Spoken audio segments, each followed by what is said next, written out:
हरे कृष्णा, राधे राधे। दोस्तों, इस चिड़िया और बूढ़ी माँ की कहानी जरूर सुनना, क्योंकि ये कहानी सुनने से घर में धन दौलत की कभी भी कमी नहीं रहती। दोस्तों, गुजरात के एक पवित्र स्थान पर स्थित है चिड़िया वाली बूढ़ी माँ का मंदिर, जिसकी कहानी आस्था और भक्ति की मिसाल है। यह कथा एक वृद्ध बूढ़ी माँ और दो छोटे गौरैया पक्षियों की भक्ति पर आधारित है। गांव में एक वृद्धा रहती थी, जिसे सब बूढ़ी माँ कहकर बुलाते थे। उनकी कोई संतान नहीं थी इसलिए, लेकिन उनका जीवन पक्षियों और अन्य प्राणियों की सेवा में बीतता था। हर सुबह वह अपने घर की छत पर दाना पानी रखती, जिससे पक्षी वहां आकर भोजन करते। उनमें से एक गौरैया और उसका साथी रोज वहां दाना चुगने आते और फिर शिव मंदिर में जाकर भोलेनाथ की भक्ति में लीन हो जाते। यह उनकी दिनचर्या थी, सुबह शाम शिव आराधना करना और फिर भोजन के लिए बूढ़ी माँ के घर आना। गौरैया का यह जोड़ा भोलेनाथ की इतनी भक्ति करता था कि मंदिर की आरती में घंटों बैठे रहते, भजन सुनते और मंदिर के कोने में ध्यान लगाकर बैठते। उन्हें इस संसार की कोई चिंता नहीं थी, न खाने की न पीने की, बस महादेव के चरणों में ध्यान लगाकर रहना ही उनकी पूजा थी। बूढ़ी माँ की बीमारी और गौरैया का दुख, समय बीता गया और बूढ़ी माँ वृद्ध होती गई। एक दिन अचानक वो बीमार पड़ गई। कोई संतान या परिवारजन न होने के कारण उनकी देखभाल करने वाला कोई नहीं था। कमजोरी के कारण वह अपनी छत पर दाना पानी नहीं रख पाई। जब गौरैया और उसका साथी वहां पहुंचे तो छत खाली थी, न दाना था न पानी। उन्हें चिंता हुई कि बूढ़ी माँ कहाँ चली गई। कई दिन बीत गए, लेकिन छत पर कुछ नहीं रखा गया। गौरैया ने सोचा कि कहीं बूढ़ी माँ किसी समस्या में तो नहीं है, अतः उन्होंने फैसला किया कि वे बूढ़ी माँ के घर के अंदर जाकर देखेंगे। जब वे अंदर गए तो देखा कि बूढ़ी माँ बिस्तर पर निर्जीव पड़ी थी। मक्खियाँ उनके चेहरे और शरीर पर बैठ रही थी। गौरैया के जोड़े ने अपने पंखों से मक्खियाँ हटाने की कोशिश की, लेकिन बूढ़ी माँ नहीं जागी। बूढ़ी माँ की मृत्यु की खबर से गौरैया का जोड़ा दुखी हो गया। वे समझ नहीं पा रहे थे कि अब क्या करें। उन्होंने तय किया कि वे अब भोजन और जल नहीं ग्रहण करेंगे और सिर्फ शिव आराधना करेंगे। हर दिन वे शिव मंदिर के कोने में बैठकर भोलेनाथ का ध्यान करते। न वे उठते न भोजन की तलाश करते, बस दिन रात शिव के चरणों में ध्यान मग्न रहते। उनकी भक्ति देखकर अन्य श्रद्धालु भी आश्चर्यचकित थे। एक महीना बीत गया। गौरैया ने न खाने का मोह किया, न संसार का कोई आकर्षक रहा। वे सिर्फ भोलेनाथ से बूढ़ी माँ को वापस देने की प्रार्थना करते रहे। आखिरकार महादेव प्रकट हुए। भोलेनाथ ने दोनों पक्षियों से कहा, मैं तुम्हारी भक्ति से अत्यंत प्रसन्न हूँ। तुम्हारी इतनी गहरी श्रद्धा देखी कि मैं तुम्हारी हर इच्छा पूरी करने को तैयार हूँ। मांगो, क्या वरदान चाहिए? गौरैया ने हाथ जोड़कर प्रार्थना की, हे प्रभु, हमें कुछ नहीं चाहिए, बस हमें हमारी बूढ़ी माँ चाहिए। वह हमारे लिए माता समान थी। हमने उनकी ममता को महसूस किया है। हमें बस उन्हें जीवन दान दीजिए। महादेव कुछ क्षण शांत रहे और फिर बोले, लेकिन बूढ़ी माँ का शरीर अब नष्ट हो चुका है, उसमें कीड़े लग चुके हैं, अब उन्हें जीवित करना संभव नहीं है। गौरैया और उसका साथी महादेव से बोले, हे प्रभु, आपने कहा था कि जो भी हम मांगेंगे वह मिलेगा। अगर आप अपने वचन से पीछे हटते हैं तो हमारी भक्ति व्यर्थ हो जाएगी। महादेव मुस्कुराए और कहा, तुम्हारी भक्ति इतनी अखंड और निस्वार्थ है कि मैं आपके वचन से पीछे नहीं हट सकता। ठीक है, बूढ़ी माँ को मैं नया जीवन देता हूँ। महादेव ने अपनी त्रिनेत्र की शक्ति से बूढ़ी माँ को पुनः जीवित कर दिया। बूढ़ी माँ ने आंखें खोली। वह आश्चर्यचकित थी कि वे कैसे जीवित हो गए। जब उन्हें शिव जी की कृपा के बारे में पता चला तो उन्होंने श्रद्धापूर्वक हाथ जोड़ लिए। यह तुम्हारी भक्ति का परिणाम नहीं है, यह उन छोटे पक्षियों की प्रेम और श्रद्धा का फल है। उन्होंने संसार का मोह त्याग कर सिर्फ मेरी पूजा की और तुम्हें वापस मांग लिया। बूढ़ी माँ ने उन गौरैया पक्षियों को अपनी संतान मान लिया। अब वे अपनी छत पर पहले की तरह दाना डालने लगे। धीरे धीरे इस चमत्कारी घटना की खबर पूरे गांव में फैल गई। लोगों ने बूढ़ी माँ को दिव्य आत्मा मान लिया और उनका आशीर्वाद लेने आने लगे। जो भी दुखी होता वह बूढ़ी माँ के पास आता और उनके बताए शिव भक्ति के मार्ग पर चलकर ठीक हो जाता। समय बीतता गया और बूढ़ी माँ ने इसी स्थान पर समाधि ले ली। बाद में गांव वालों ने उनकी याद में चिड़िया वाली बूढ़ी माँ का मंदिर बनवाया। यह मंदिर आज भी गुजरात में स्थित है। इस कथा से हमें यह सीख मिलती है कि निस्वार्थ प्रेम और भक्ति में अपार शक्ति होती है। सच्चे मन से की गई भक्ति कभी व्यर्थ नहीं जाती। भगवान अपने भक्तों की श्रद्धा को व्यर्थ नहीं जाने देते। कभी भी अपने जीवन में दूसरों पर पूरी तरह निर्भर ना रहे, स्वयं को आत्मनिर्भर बनाए। दुख के समय भगवान का ध्यान हमें सबसे अधिक शक्ति देता है। आज भी जो भक्त इस मंदिर में आकर श्रद्धा से पूजा करते हैं, उनकी सारी मनोकामनाएं पूर्ण होती हैं। कहा जाता है कि इस स्थान पर आकर जो भी भक्ति करता है, उसकी हर समस्या महादेव स्वयं हल कर देते हैं। इसलिए सच्ची श्रद्धा और आस्था बनाए रखें, क्योंकि भगवान हर भक्त की पुकार अवश्य सुनते हैं। तो ये कहानी थी बूढ़ी माँ और गौरैया की। आपको कैसी लगी कमेंट्स करके ज़रूर बताएं। एक छोटे से गांव में अर्जुन नाम का एक गरीब युवक रहता था। वह अनाथ था और अपनी छोटी सी झोपड़ी में अकेला रहता था। अर्जुन ईमानदार, मेहनती और दयालु था, लेकिन गरीबी उसकी सबसे बड़ी चुनौती थी। गांव के लोग उसे पसंद करते थे, लेकिन कोई उसकी मदद करने के लिए आगे नहीं आता था। एक दिन अर्जुन जंगल में लकड़ियाँ काटने गया। काम करते करते उसने एक सुनहरी चमक देखी। पास जाकर उसने देखा कि एक सुंदर सोने की चिड़िया पेड़ की डाल पर बैठी है। चिड़िया इतनी अनोखी थी कि उसके हर एक पंख सोने का था। अर्जुन ने कभी ऐसा पक्षी नहीं देखा था। अर्जुन ने चिड़िया से पूछा, तुम कौन हो और यहाँ क्यों आई हो? चिड़िया मुस्कुरा कर बोली, मैं एक जादुई चिड़िया हूँ। जो मेरे पास सच्चे दिल से आता है, मैं उसकी मदद करती हूँ। अर्जुन ने कहा, मैं गरीब हूँ, मेरे पास ना खाने के लिए पर्याप्त है और ना पहनने के लिए अच्छे कपड़े। क्या तुम मेरी मदद कर सकती हो? चिड़िया ने उसकी आंखों में झाँक कर उसकी सच्चाई देखी।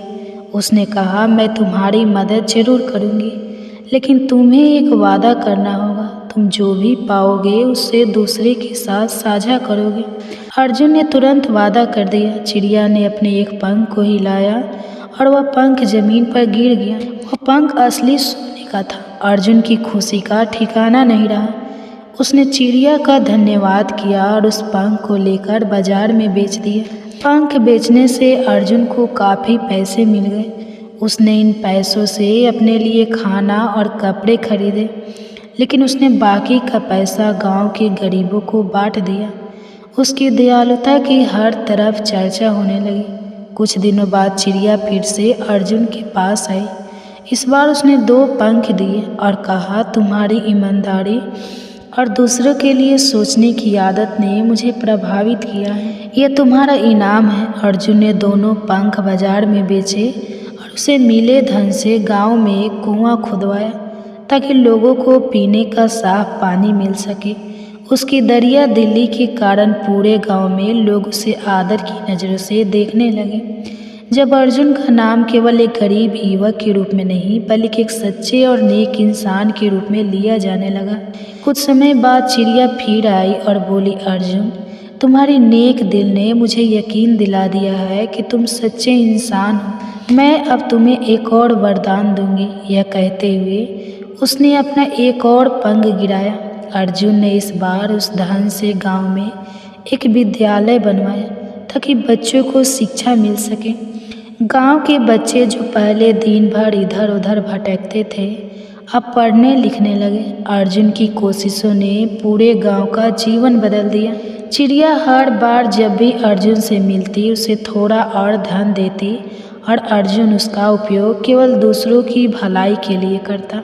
धीरे धीरे गांव खुशहाल हो गया। लोग अब न केवल अर्जुन की बल्कि उस चिड़िया की भी पूजा करने लगे। एक दिन चिड़िया ने अर्जुन से पूछा, तुमने जो धन पाया उसे हमेशा दूसरों के लिए ही खर्च किया, क्या तुम्हें कभी अपनी ज़रूरतों के बारे में नहीं सोचना चाहिए था?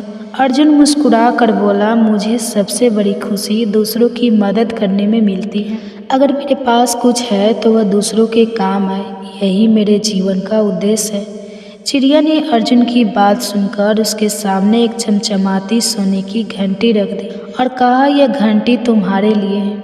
जब भी तुम्हें ज़रूरत हो इसे बजाना और तुम्हें हर समस्या का हल मिलेगा। अर्जुन ने घंटी को संभाल कर रख लिया, लेकिन उसने किया कि वह उसे तभी बजाएगा जब गांव या किसी व्यक्ति को वास्तव में ज़रूरत होगी। अर्जुन और गांव के लोगों की ज़िंदगी अब पहले से कहीं ज़्यादा सुंदर हो गई। अर्जुन अब गांव के सबसे आदरणीय व्यक्ति बन चुका था। उसकी नेक, दरिया और ईमानदारी की चर्चा दूर दूर तक फैलने लगी थी। एक दिन अर्जुन ने सोचा कि वह दुनिया को और करीब से देखेगा और नए अनुभव जुटाए। अपनी झोली में कुछ जरूरी सामान लेकर वह सफ़र पर निकल पड़ा। सफ़र करते करते वह एक विशाल राज्य में पहुंचा। राज्य की भव्यता देखकर अर्जुन को उम्मीद थी कि यहाँ के लोग खुशहाल होंगे, लेकिन जैसे ही उसने शहर के बाजार और गलियाँ देखी, उसकी आंखों में दुख के बादल छा गए। लोग भूख और गरीबी से जूझ रहे थे, बच्चे कुपोषित थे, किसान रो रहे थे और व्यापारी करों के बोझ से दबे हुए थे। अर्जुन ने वहाँ के लोगों से बात की और समझाया कि इन सभी समस्याओं की जड़ यहाँ का राजा है। राजा वृद्ध हो चुका था, लेकिन उसका स्वभाव घमंडी और क्रूर था। वह केवल अपनी ऐशो आराम की जिंदगी जीने के लिए प्रजा से भारी कर वसूल था। प्रजा की स्थिति से राजा को कोई मतलब नहीं था। अर्जुन जब महल के पास पहुंचा तो उसने उसकी भव्यता देखी। ऊंची दीवारों और सोने चांदी से सजे द्वारों वाला यह महल अंदर से और भी भव्य था, लेकिन अर्जुन को इस बात की चिंता थी कि इतना अमीर राज्य होने के बावजूद यहाँ की प्रजा भूखी क्यों है। अर्जुन की इस यात्रा में उसकी मित्र सोने की चिड़िया भी उसके साथ थी। चिड़िया ने अर्जुन से कहा, महल के अंदर चलो, मैं तुम्हें वह सब दिखाऊंगी जो तुम्हारे सवालों का जवाब देगा। चिड़िया ने अपने जादुई पंखों से अर्जुन को महल के अंदर पहुंचा दिया। महल में अर्जुन की मुलाकात राजकुमारी अनन्या से हुई। वह राजा की इकलौती बेटी थी। राजकुमारी अनन्या अपने पिता से बिल्कुल अलग थी। वह दयालु और नेक दिल थी। अनन्या अक्सर छिपकर महल के गुप्त रास्तों से बाहर जाकर गरीबों की मदद करती थी, लेकिन राजा ने उसे सख्त आदेश दिया था कि वह प्रजा से दूर रहे। जब अर्जुन और अनन्या मिले तो उन्होंने एक दूसरे से बातें की। अर्जुन ने उसे अपने गांव और वहां के बदलाव के बारे में बताया। अनन्या ने अर्जुन की कहानियों को बड़े ध्यान से सुना और उसे प्रभावित हुई। उसने अर्जुन को बताया कि वह भी प्रजा की मदद करना चाहती है, लेकिन उसके पिता के आदेशों के कारण वह बहुत कुछ नहीं कर पाती। राजकुमारी की मदद से अर्जुन ने महल की गुप्त खिड़की से प्रजा पर हो रहे अत्याचार को अपनी आंखों से देखा। राजा के सैनिक गांवों में जाकर जबरन कर वसूलते थे। अगर कोई गरीब व्यक्ति कर देने में असमर्थ होता तो उसे कठोर दंड दिया जाता। महिलाओं और बच्चों पर भी कोई दया नहीं होती। खेतों की फसलें जब्त कर ली जाती। अब प्रजा भूख से मरने लगती। राजा का सारा ध्यान सोने चांदी और अपनी शक्ति को बढ़ाने पर था।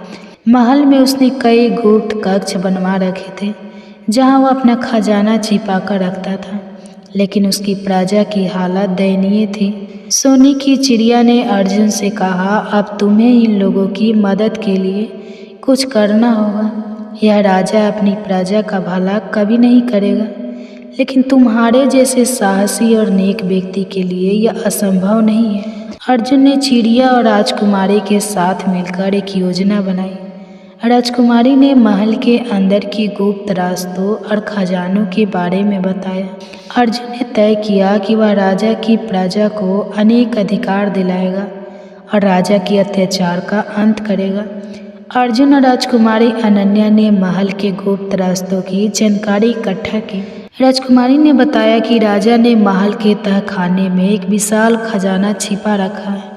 यह खजाना प्रजा से लूटे गए धन और वस्तुओं से भरा हुआ था, लेकिन इस खजाने तक पहुंचने के लिए कई खतरनाक पहरेदार जाल और दरवाजे थे।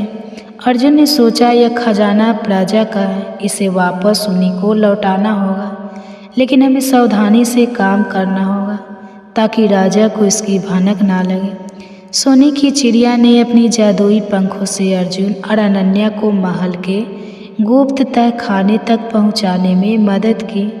उन्होंने देखा कि तहखाने में सोने चांदी के ढेर, बहुमूल्य रत्न और अनगिनत अनमोल वस्तुएं पड़ी थी।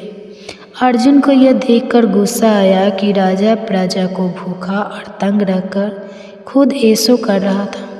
चिड़िया ने सुझाव दिया, इस खजाने को धीरे धीरे बाहर ले जाना होगा और इसे प्रजा तक पहुंचाना होगा, लेकिन हमें राजा को इस बारे में पता नहीं लगना देना चाहिए। अर्जुन और अनन्या ने खजाने का कुछ हिस्सा गुप्त रूप से प्रजा तक पहुंचाना शुरू किया। उन्होंने सबसे पहले उन किसानों की मदद की जिनके खेत बर्बाद हो गए थे। अनन्या ने अपनी सेविकाएं के जरिए ज़रूरतमंदों तक अनाज और धन पहुंचाया। धीरे धीरे प्रजा को लगने लगा कि कोई उनकी मदद कर रहा है। अर्जुन ने गाँव में जाकर लोगों को संगठित करना शुरू किया। उसने उन्हें सिखाया कि वे अपने अधिकारों के लिए लड़े और राजा के अत्याचार के खिलाफ खड़े हो।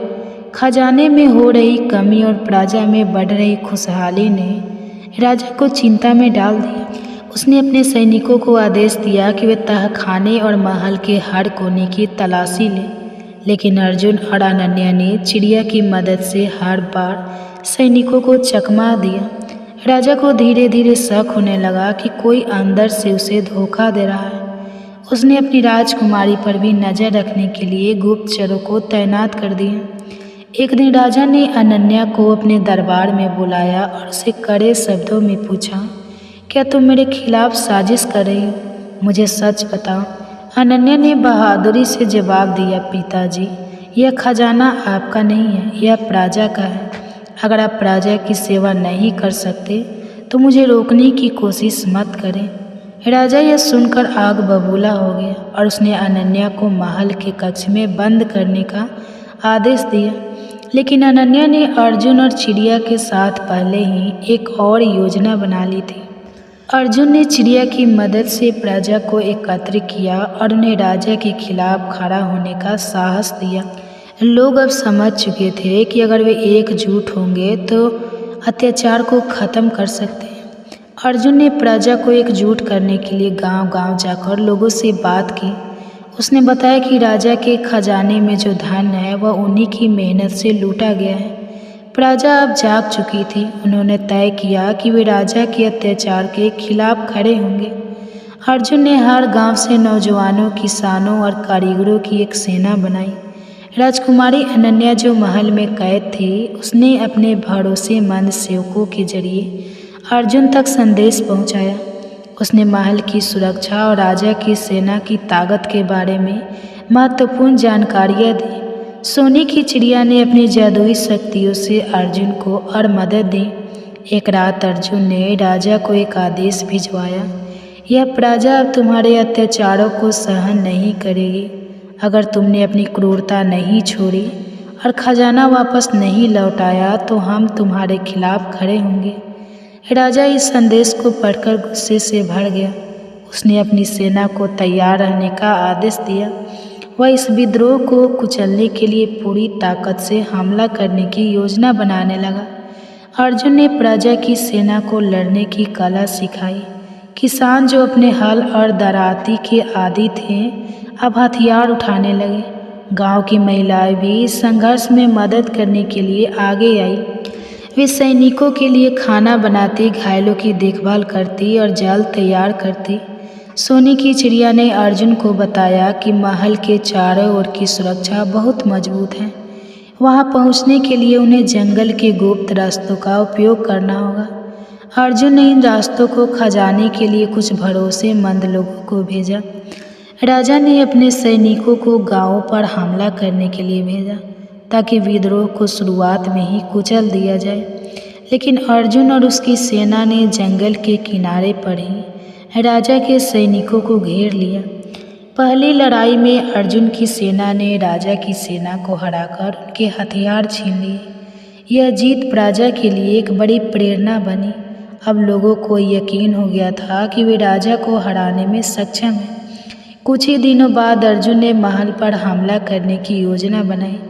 रात के अंधेरे में अर्जुन अनन्या के सेवकों और राजा की सेना ने महल की ओर कूच किया। सोने की चिड़िया ने अपने जादुई पंखों से सैनिकों को छिपाने और दुश्मन को भ्रमित करने का काम किया। महल के गेट पर राजा के सैनिक तैनात थे। जैसे ही अर्जुन और उसकी सेना ने गेट पर दस्तक दी, एक बड़ा संघर्ष शुरू हो गया। अर्जुन ने अपने साथियों को अलग अलग दलों में बांटा था। एक दल ने मुख्य द्वार पर हमला किया, जबकि दूसरा दल महल के पीछे के गुप्त रास्तों से अंदर घुस गया। महल के अंदर घुसते ही अर्जुन और उसकी सेना का सामना राजा की विशेष सुरक्षा टुकड़ी से हुआ। यह लड़ाई बेहद कठिन थी। अर्जुन ने अपनी बहादुरी और नेतृत्व कौशल से सैनिकों का मनोबल बनाए रखा। राजकुमारी अनन्या, जो अपने कक्ष में बंद थी, उसने अपने सेवकों की मदद से ताले तोड़ दिए और महल के अंदर विद्रोहियों के लिए रास्ता साफ करने लगी। राजा ने खुद अपनी तलवार उठाई और अपनी सेना के साथ महल के मुख्य कक्ष में अर्जुन का सामना किया। वह बूढ़ा जरूर था, लेकिन उसकी ताकत और क्रूरता अभी कायम थी। अर्जुन और राजा के बीच सीधा मुकाबला शुरू हुआ। यह संघर्ष प्रजा और अत्याचार के बीच की आखिरी दीवार था। महल के संघर्ष और विद्रोह की तैयारी के दौरान अर्जुन और राजकुमारी अनन्या के बीच एक अनोखा रिश्ता बनने लगा। दोनों का उद्देश्य एक था, प्रजा को राजा के अत्याचार से मुक्त कराना। अनन्या अर्जुन की बहादुरी, ईमानदारी और प्रजा के प्रति समर्पण से प्रभावित थी, जबकि अर्जुन अनन्या की दयालुता और साहस को देखकर उसे आदर की दृष्टि से देखने लगा था। सोने की चिड़िया, जो अर्जुन की सबसे करीबी साथी थी, दोनों के दिल में उठ रहे भाव को भांप चुकी थी। उसने देखा कि अर्जुन और अनन्या के बीच एक अनकही भावना है, लेकिन दोनों अपने कर्तव्यों में इतने डूबे थे कि इसे महसूस नहीं कर पा रहे थे। एक रात जब अर्जुन अपनी योजना पर काम कर रहा था और अनन्या प्रजा के लिए कपड़े और खाना तैयार करवा रही थी, सोने की चिड़िया ने अपनी जादुई शक्ति से दोनों को एक जगह बुलाया। चिड़िया ने अपनी शक्ति से एक जादुई वन का निर्माण किया। यह वन महल से दूर था, जहाँ चिड़िया ने अर्जुन और अनन्या को भ्रमित कर लाने का इंतजाम किया। अर्जुन ने खुद को एक घने जंगल में पाया और अनन्या भी वहीं पहुंच गई। यह कहाँ है हम? अनन्या ने हैरानी से पूछा। अर्जुन ने चिड़िया की ओर देखा और कहा, यह तुम्हारा ही काम है ना? चिड़िया मुस्कुराई और बोली, हाँ, यह मेरा ही काम है। मैंने तुम्हें यहाँ इसलिए बुलाया है क्योंकि तुम दोनों के बीच कुछ खास है जिसे तुम नज़रअंदाज कर रहे हो। जंगल में एक चमचमाती झील थी जिसके किनारे फूल खिले हुए थे। चिड़िया ने अर्जुन और अनन्या के पास बैठने का इशारा किया। फिर उसने जादुई शब्दों में कहा, तुम दोनों का मिलना केवल एक संयोग नहीं है, यह मेरे द्वारा नियोजित है। तुम्हारे दिलों में जो भावना है उसे पहचानो। अर्जुन ने अनन्या की ओर देखा। वह सोच में पड़ गया। उसने कहा, मैं एक गरीब युवक हूँ, मेरा जीवन दूसरों की सेवा में बीता है। क्या मैं राजकुमारी के योग्य हूँ? अनन्या ने तुरंत जवाब दिया, अर्जुन, तुम्हारी सच्चाई, तुम्हारा साहस और तुम्हारा प्रेम ही तुम्हें महान बनाता है। मेरे लिए तुम्हारा दिल सबसे बड़ी दौलत है। चिड़िया ने अपनी जादुई शक्ति से दोनों को उनके दिल की गहराइयों को देखने में मदद की। झील के पानी में उनकी परछाइयाँ आपस में मिल गई। अर्जुन और अनन्या ने महसूस किया कि वे एक दूसरे के बिना अधूरे हैं। अब जब अर्जुन और अनन्या ने अपने प्रेम को स्वीकार कर लिया, उनका उद्देश्य और भी मजबूत हो गया। उनका प्रेम केवल उनके दिलों तक सीमित नहीं था, यह प्रजा के लिए एक नई आशा बन गया। दोनों ने तय किया कि वे न केवल राजा के अत्याचार का अंत करेंगे, बल्कि इस राज्य को एक ऐसा स्थान बनाएंगे जहाँ प्रेम, दया और न्याय का राज होगा। चिड़िया ने मुस्कुराते हुए कहा, तुम दोनों का प्रेम ही वह शक्ति है जो इस राज्य को बदल सकता है। अब तुम्हें साथ मिलकर इस संघर्ष को ख़त्म करना है। अर्जुन और अनन्या अपने प्रेम के एहसास के साथ और भी अधिक साहसी और मजबूत हो गए। उन्होंने तय किया कि अब वक्त आ गया है कि राजा के अत्याचार का अंत किया जाए। अर्जुन ने प्रजा की सेना को संगठित किया और अनन्या ने महल के अंदर से जरूरी सूचनाएं और रणनीति में मदद की। सोने की चिड़िया ने अपनी जादुई शक्तियों से दोनों का साथ दिया ताकि वे हर मुश्किल का सामना कर सके। अर्जुन और उसकी सेना ने महल पर चढ़ाई की। यह लड़ाई पहले से कहीं अधिक कठिन था। राजा ने अपनी पूरी सेना को मोर्चे पर लगा दिया। महल के गेट पर एक भयंकर युद्ध हुआ। अर्जुन ने अपनी चतुराई और रणनीति से राजा की सेना को विभाजित कर दिया। महल के भीतर अनन्या ने अपनी सेविकाओं और गुप्त समर्थकों के साथ अंदरूनी सुरक्षा को कमजोर कर दिया। जैसे ही अर्जुन महल के मुख्य कक्ष में पहुंचा, राजा ने स्वयं तलवार उठाई और अर्जुन का सामना किया। राजा और अर्जुन के बीच एक भयंकर द्वंद्व शुरू हुआ। राजा बूढ़ा था लेकिन अनुभव और क्रूरता में माहिर था। दूसरी तरफ अर्जुन का साहस और न्याय के प्रति उसकी निष्ठा उसकी सबसे बड़ी ताकत थी। दोनों की तलवारें आपस में टकराई और पूरा महल इस लड़ाई को देखने के लिए ठहर गया। राजा ने अर्जुन पर कई वार किए, लेकिन अर्जुन ने हर बार उन्हें चतुराई से नाकाम कर दिया। अतः अर्जुन ने अपनी तेजी, बुद्धि और दृढ़ता से राजा को पराजित कर दिया। तलवार राजा के हाथ से गिर गई और वह घुटनों के बल गिर पड़ा। राजा ने अपनी हार मान ली। प्रजा जो महल के बाहर इकट्ठी थी, खुशी से झूम उठी। अर्जुन ने राजा को दया दिखाते हुए कहा, अब तुम्हारा समय खत्म हो चुका है। यह राज्य अब प्रजा का है। राजा को उसके महल से निकाल दिया गया और उसे दूर से एक निर्जन स्थान पर निर्वासित कर दिया गया। प्रजा ने अर्जुन और अनन्या को अपना नया शासक बनाने की मांग की। महल में सब कुछ शांत होने के बाद प्रजा ने अर्जुन और अनन्या के प्रेम को स्वीकार किया।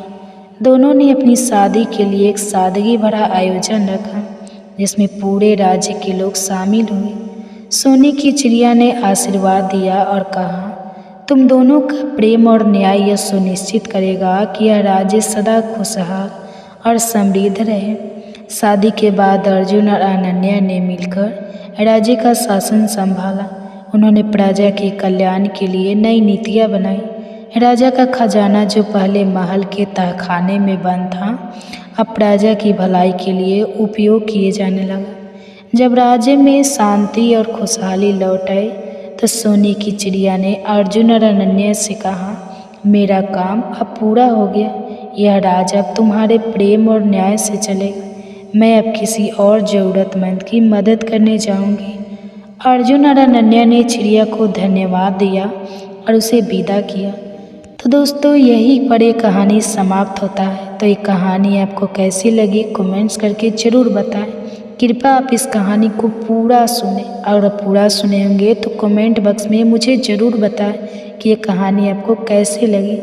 ऐसे ही कहानी सुनने के लिए मेरे चैनल को सब्सक्राइब ज़रूर करें। धन्यवाद।